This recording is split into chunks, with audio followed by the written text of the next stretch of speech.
Welcome to our deep dive today. It's for anyone who's ever felt like their business is kind of getting lost out there in the vastness of the internet. Oh, yeah. I know the feeling. It can be pretty overwhelming, right? We're going to explore SEO and SEM Right? and how to use those to stand out from the crowd and attract the right audience. Mm-hmm. We'll be using this really insightful article as our Now, guide. what's it called? It's called Procuring SEO and SEM Services. Okay. Yeah, that sounds pretty relevant. So before we jump into like the nuts and bolts of actually, procuring those services, Sure. can you give us a quick refresher on SEO and SEM? Absolutely. Like what are they and why are they so important? Yeah, so I think a good analogy is to think about a book in a bookstore. Okay. Like, imagine you've written this fantastic book, right? Yeah. But it's hidden away on like a dusty shelf somewhere. Nobody can find it. Yeah. So SEO, or search engine optimization, is like taking that book and moving it to the bestsellers table right up front where everyone can see it. I like. You're basically optimizing your website and the content on your website Right. so that search engines like Google understand what your site's about. Got it. And then it can rank it higher in the search results when people are looking for things related to your business. So that's SEO, right? Getting that organic traffic, Yeah. people finding you naturally. Yep. So what about CM? BCM. Okay, so that's more like buying an advertisement for your book, Yeah. like a big eye-catching display in the bookstore window. Right. It's called search engine marketing, and it's all about getting that immediate visibility, Okay. especially for certain keywords that are related to your business. So it's like a more targeted boost. Exactly. It drives traffic directly to your site. So SEO is more of a marathon, right? Wow. Like building that strong foundation that yields long-term results. Yeah. And then CM is more like a sprint. Right. You get those quick wins. Exactly. I'm guessing using both of them together is like the ultimate power move. Yeah, absolutely. Yeah. It's like having your book on the bestsellers table and having that amazing window display, drawing people in. The best of both worlds. Exactly. You said it. So the article we're looking at lays out this really clear step-by-step guide Yeah. Okay. for how to actually go about procuring both SEO and SEM services. Okay. Let's start with SEO. Right. The first step they emphasize is assessing needs. Oh. So I'm imagining that means figuring out like where you currently stand online. Exactly. It's all about understanding your starting point. Right. Yeah. Like, where do you rank right now? Yeah. What are the strengths and weaknesses of your website? And there are some great tools out there that can help you analyze all of that. Oh, yeah. Like what kind of tools? Well, you've got things like Moz, Okay. SEMrush. Heard of that one. Those are great for tracking your keywords and seeing how you actually stack up against your competitors. So knowing where you are is kind of like the first step to figuring out where you need to go. Right. Makes sense. Think so. The next step is finding the right providers. Okay. And the article is really big on like, being careful about that. Yeah. Not falling for those promises of quick fixes and, all that. Oh, yeah. I've definitely seen businesses fall into that trap. Yeah, I bet. They get seduced by these like flashy claims. But SEO is not a sprint. It's a marathon. Totally agree. It's all about sustainable results that you build up over time. So what should businesses be looking for? Look beyond the surface. Okay. Check out their history, what their clients are saying about them, Testimonials and stuff. Exactly. Look at their track record. Can they show you real results? So it's really about finding someone who's like, in it for the long haul with you. Yeah, absolutely. Yeah. Someone who understands your long-term goals, Right. is transparent about how they work and how they're going to get you there. Okay, so now let's move on to SEM. All right. The first step here is defining goals, which sounds pretty straightforward. It does. But what kind of goals are we actually talking about here? So goals can vary a lot. Okay. Some businesses might be all about increasing brand awareness. Like getting their name out there. Exactly. Like making that logo recognizable to as many people as possible. Got it. Others might be laser focused on driving sales. Makes sense. Using SEM to generate leads and turn them into customers. So it really depends on the business. Yeah, some businesses might have goals that are kind of in between. Yeah. Like maybe they're launching a new product or service. Right. Or they want to boost traffic to specific pages on their website. So you got to have that clarity from the start. Yeah, you really do. Makes sense. It's all about aligning your SEM campaigns with what you want to achieve as a business. Okay, so once you've defined your goals, what's next? Choosing platforms. Right. So obviously Google Ads is like the big one. Mm-hmm. The 800-pound gorilla. But the article also mentions Bing Ads. Yeah. Is that because different platforms are better for certain audiences? You got it. Okay. Google Ads is huge, But it's not the only game in town. Big ads might actually be a better fit depending on who you're trying to reach. Oh, interesting. Like if you're targeting an older demographic, for example, Okay. or if you're in certain specific industries. So think strategically about where your customers are hanging out online. Exactly. And then pick the platforms that make the most sense. Yep. Do you have like a real world example of how that plays out? Sure. I remember this case study about a company selling financial services. Okay. They were targeting retirees, and they actually saw much better results with Bing ads than Google ads. Interesting. Their target audience just happened to be spending more time on Bing. Okay, so it really highlights how important it is to, Know your audience. yes, know your audience. Absolutely. Now, the article also gets into some of the challenges Oh, yeah. of procuring SEO and SEM services. They highlight three main difficulties. Okay, let's hear them. The first one is finding the right match, That's huge. like finding the right provider. Yes, it's not just about technical skills. You need to find someone whose values align with yours. Yeah, like a good cultural fit. Exactly. Yeah. You want a provider that feels like a teammate, not just some random contractor you hired. You're in the trenches together. Exactly. Okay, what's the second challenge? Keeping pace with change. Oh boy, that sounds like a big one. Yeah, because the digital marketing landscape is constantly changing. That's moving so fast. Algorithms get updated, new Yeah. platforms pop up, user behavior shifts. So you need a provider who can like roll with the punches. Totally. Someone who's not afraid to adapt and evolve and keep learning. All right, and the third challenge. Measuring ROI, Ah, yes. The age-old question. especially with SEO. Yeah, because it's such a long game. Right. How do you measure that return on investment? It takes patience Uh-huh. and a deep understanding of the right metrics. Not just like vanity metrics. Exactly. It's not always about those immediate conversions. Right. It's about building something sustainable Okay. that's going to pay off in the long run. So you need a provider who can actually track those key metrics Right. and then like analyze the data and show you that they're delivering real value over time. Exactly. All right, so we've talked about the basics of SEO and SEM and some of the challenges of procuring those services. Yeah. Now the article gets into some really interesting advanced considerations. Okay. Like what? Stuff like industry-specific trends, local SEO content, marketing the synergy between SEO and SEM. Mm-hmm. There's a lot to unpack there. There really is. It even gets into things like making sure your website is mobile friendly. Oh, yeah, that's huge these days. Super important. And then there's the whole world of analytics. Right. Understanding how people are actually using your website. And it even talks about the legal and ethical side of things. Yes. Making sure you're choosing strategies that align with search engine guidelines. So it seems like you need to find a provider who's not only competent, but also ethical. Totally. You need someone you can trust. Okay, so I think we're ready to dive deeper into some of these advanced considerations. I'm ready. In the next part of our deep dive, we'll explore some of the most impactful ones Okay. and discuss how they can really make a difference for your business. So stay tuned. I'm excited to hear it. All right, so we're back and ready to dig into some of those advanced considerations. Yeah, let's do it. The article spends quite a bit of time on content marketing. And for good reason. Okay, so I know high quality content is supposed to be like, the heart of SEO, but what does that actually mean? It's not just about like churning out blog posts. No, it's way more than that. Okay. It's about providing real value to your audience. So not just like keyword stuffing. No. That's the old way of thinking. Right. Today, it's all about creating content that people actually want to read and watch and listen to. So like what kind of content are we talking about? Well, think beyond blog posts. Yeah. Videos, infographics, podcasts like this one. Right. It's about establishing yourself as a thought leader in your industry. So instead of trying to like trick the search engines, you're actually giving people a reason to come to your site. Exactly. And a reason to trust you. Okay. So what are some examples of like valuable content that businesses could create? Well, think about like in-depth guides Okay. that help your audience solve a specific problem that they're having. Like a how-to guide or something. Exactly. Or case studies that showcase your successes. Okay. You could even create interactive tools. Oh, that's cool. Yeah, like something that provides a solution tailored to their specific needs. So it's all about being helpful. Totally.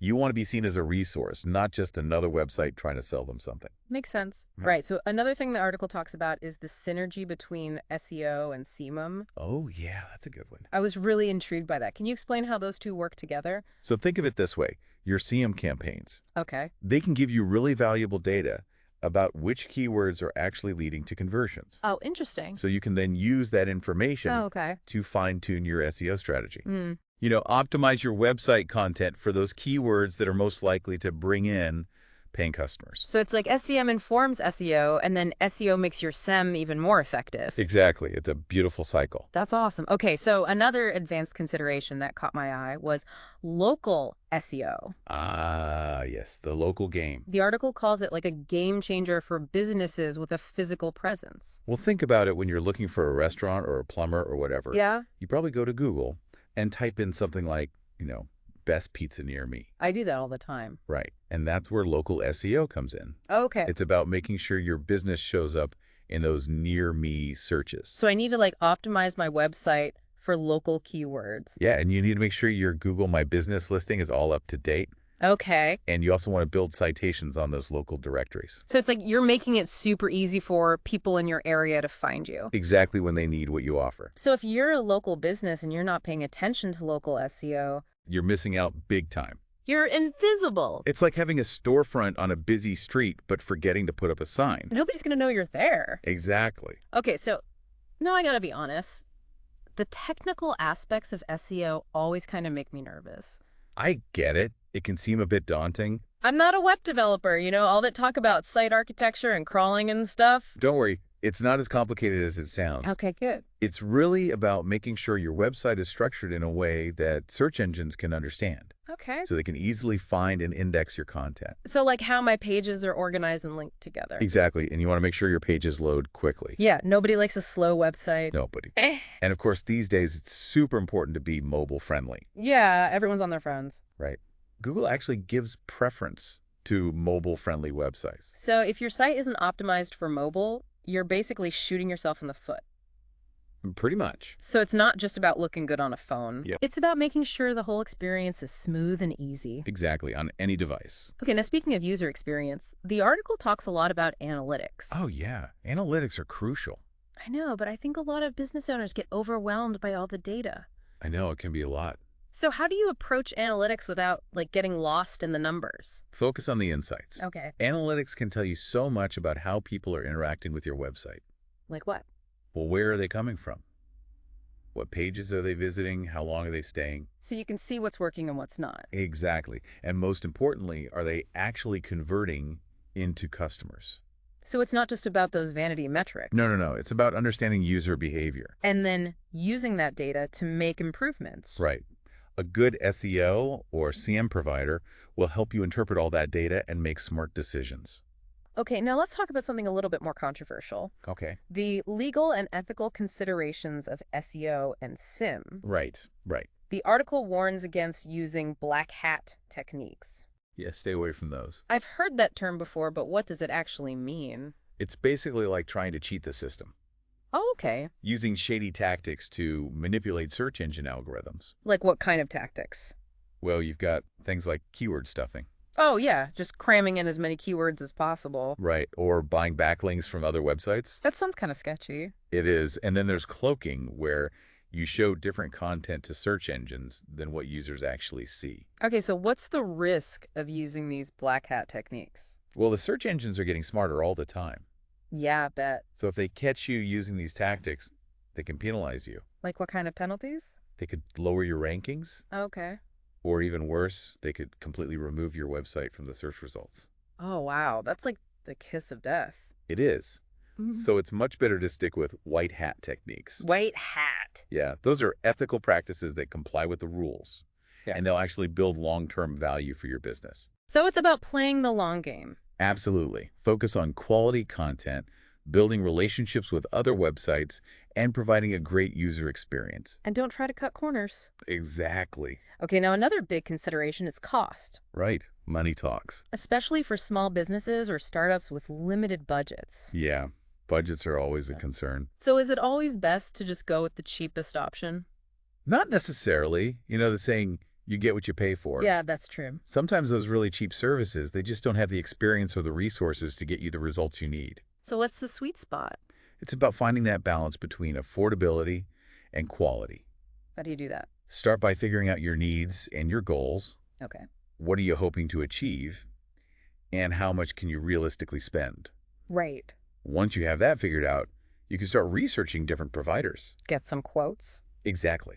Compare their services, their pricing, and don't forget to ask for references. Talk to their past clients. Yeah, see what they have to say. Okay, so do your homework before you commit. Absolutely. Now, the article also mentions the idea of building in-house SEO and SEM skills. Oh, yeah, that's a good point. Why is that important? Why not just outsource everything to the experts? Well, outsourcing is great, yeah. but having some in-house knowledge can be really helpful. Like how so? It helps you understand what your providers are actually doing. Okay. So you can communicate your needs more effectively. Makes sense. And you might even be able to handle some of the simpler tasks yourself. Oh, so you could save some money that way. Exactly. So it's not like an either thing. No, it's about finding the right mix. Okay, now the last advanced consideration I wanted to touch on is creating a scalable strategy. Oh, yeah. That's crucial. The article emphasizes that your SEO and SEM strategies should grow as your business grows. Because as your business evolves, Yeah. so do your goals, your audience, your budget. Right. So your digital marketing strategies need to be able to keep up. Exactly. You don't want to be stuck with a strategy that worked great when you were a small startup. But now you're a big company. Right. You need a strategy that can adapt and scale alongside your business.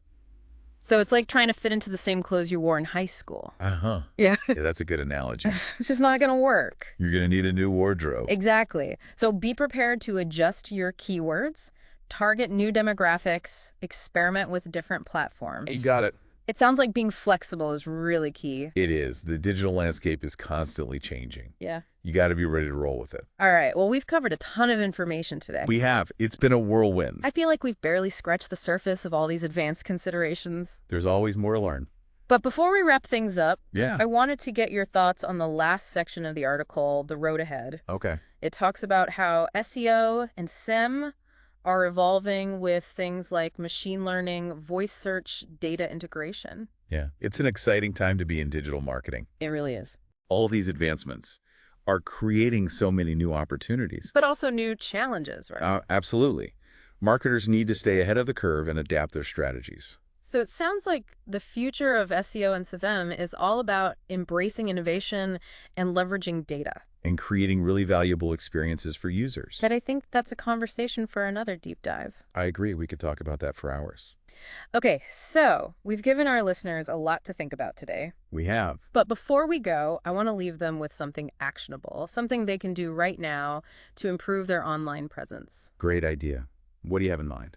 We're back for the final part of our deep dive, into this whole world of SEO and SEM procurement. It's been quite a journey, right? It has. It really has. We've learned so much about how to, build a strong online presence. Yeah, from the basics to all those little details that can really make a difference. Exactly. But, sometimes I think it's easy to get lost in the weeds. Yeah, I know what you mean. With all the technical stuff and all the strategies and all that. Mm-hmm. And I think it's important to take a step back and ask, why does this even matter? Right. At the end of the day, what's the point of all this? Yeah. Why should businesses even care about SEO and SEM? Well, it's not about just getting more traffic to your website. Yeah. Right. It's not about vanity metrics or obsessing over rankings and all that. So what's it about then? It's about building a real connection with your audience. Okay. Creating a positive experience for them online. So it's about more than just being visible? Yeah, it's about being meaningfully visible. What does that mean? It means attracting the right people to your website. Okay. Giving them valuable content that they actually care about. Makes sense. And building relationships that will ultimately lead to, business growth. So it's not just a one-time thing. No, it's an ongoing process. Like tending a garden or something. Exactly. You plant the seeds, you nurture them, you tend to them over time. And then what happens? You create a thriving ecosystem that attracts visitors and yields, valuable results. I love that analogy. That's beautiful. And remember, the digital landscape is always changing. Oh, yeah. Tell me about it. What works today might not work tomorrow. So you need to be able to adapt. Absolutely. Mm-hmm. And that's why it's so important to find providers who are more than just service vendors. Okay. They need to be strategic allies. Right. People who are always learning and adapting and innovating right alongside you. So they're like your Sherpas. Yeah, exactly. Yeah. Guiding you through this ever-changing landscape. Making sure you reach the summit. That's a great way to put it. All right, well, as we wrap up our deep dive today, I want to leave our listeners with a challenge. Okay, I like it. Think about your own business and ask yourself, what's one thing you can do right now today This very minute. to improve your digital visibility? I love it. Is it auditing your website content? Maybe? Researching potential providers? Could be. Brainstorming new content ideas? Possibly. Or maybe it's something as simple as claiming your Google My Business listing. That's a good one. Whatever it is, take that first step today. Yeah, don't wait. Because remember, every journey begins with a single step. That's so true. And the insights we've shared today are just the beginning. The tip of the iceberg. Keep learning, keep experimenting, and never stop trying to improve your online presence. That's the key. So until next time, happy marketing, everyone. Happy marketing!